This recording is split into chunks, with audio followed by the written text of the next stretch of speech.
بسم اللہ الرحمن الرحیم الحمد للہ رب العالمین الصلاۃ والسلام علی رسولہ الکریم وعلی آلہ وصحبہ اجمعین اما بعد۔ معزز سامعین، جیسا کہ تاکرات الحمدللہ چل رہی ہے اور مجھے امید ہے کہ آپ سب عبادتوں میں لگے ہوں گے، اللہ تبارک و تعالی ہماری اور آپ کی عبادات کو قبول فرمائے۔ میں نے اس سے پہلے پریویس ویڈیو میں آپ سے کہا تھا کہ میں صلاۃ التسبیح کی کچھ باتیں آپ سے ذکر کروں گا، تو آج میں طریقہ تو نہیں بتاؤں گا کیونکہ گوگل میں اور آپ اگر سرچ کریں گے تو طریقہ باقاعدہ بہت آسان طریقہ وہاں پر موجود ہے، آپ وہاں پر جا کر دیکھ سکتے ہیں۔ کچھ مسائل ہیں جس کا جاننا بہت ضروری ہے، جو ہم صلاۃ التسبیح پڑھتے ہیں اور جو ہمارے دماغ میں کنفیوژن اس کو لے کر بہت سی رہتی ہے،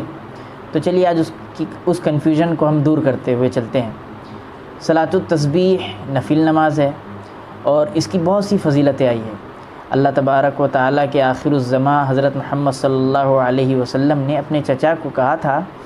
کہ چچا جان، آپ اگر چاہے تو اس کو روز پڑھ سکتے ہیں، یا ہفتے میں ایک دفعہ، یا مہینے میں ایک دفعہ، یا سال میں ایک دفعہ، اتنا بھی نہیں تو زندگی میں ایک دفعہ اس کو پڑھنا آپ کے لیے ضروری ہے کہ آپ زندگی میں اس کو ایک دفعہ تو پڑھیے گا، اور جب پڑھو گے تو کیا چیز ملے گی؟ آپ کو 10 انعامات سے نوازا جائے گا۔ اور اللہ کے نبی صلی اللہ علیہ وسلم نے اپنے چچا کو کہا تھا کہ میں آپ کو تحفہ دوں گا، میں آپ کو ایسی چیز بتاؤں گا جو 10 چیزیں آپ کو اس کے عوض دی جائے گی، آپ کے پچھلے اور جو آنے والے ہیں، اول آخر اور جان بوجھ کر اور انجانے میں، چھوٹے بڑے یعنی صغیرہ اور کبیرہ گناہ معاف ہو جائیں گے۔ جب میں یہ حدیث پڑھ رہا تھا تو اس میں کبیرہ کا جب لفظ آیا تو میں بھی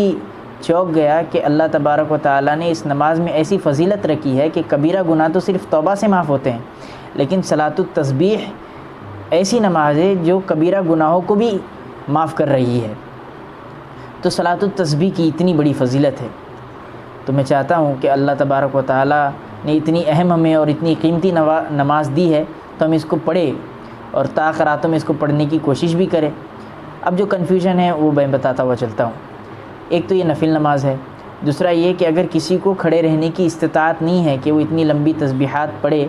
تو بیٹھ کر بھی یہ نماز پڑھی جا سکتی ہے مجبوری کے تحت، اور بلا عذر بھی نفل نماز کو بیٹھ کر پڑھنا کوئی حرج کی بات نہیں ہے، لیکن ثواب میں کمی تو آتی ہے۔ نمبر 2 یہ ہے کہ صلاۃ التسبیح کی جماعت نہیں ہوگی۔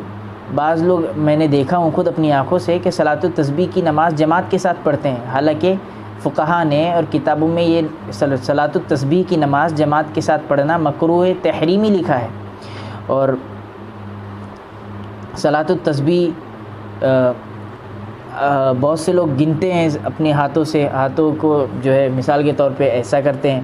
تو ایسا نہیں کرنا چاہیے۔ اور زبان سے تو اگر اس نے تسبیحات کو گننا شروع کیا تو نماز فاسد ہو جائے گی، تو بجائے ایسے سب چیزوں کے کرنے کے اپنے ہاتھوں کو جب آپ ایسا رکھیں تو ایک ایک تسبیح کے بعد اپنی انگلیوں کو بس پریس کرتے ہوئے چلیں۔ اگر آپ انگلیوں کو ایسا کھولتے ہیں یا پھر ایسا رکھ کر ایسا کرتے ہیں تب بھی نماز مکروہ ہوتی ہے، کیونکہ بہت ساری نماز سکون کا نام ہے اور آپ نماز کے اندر حرکتیں کر رہے ہیں۔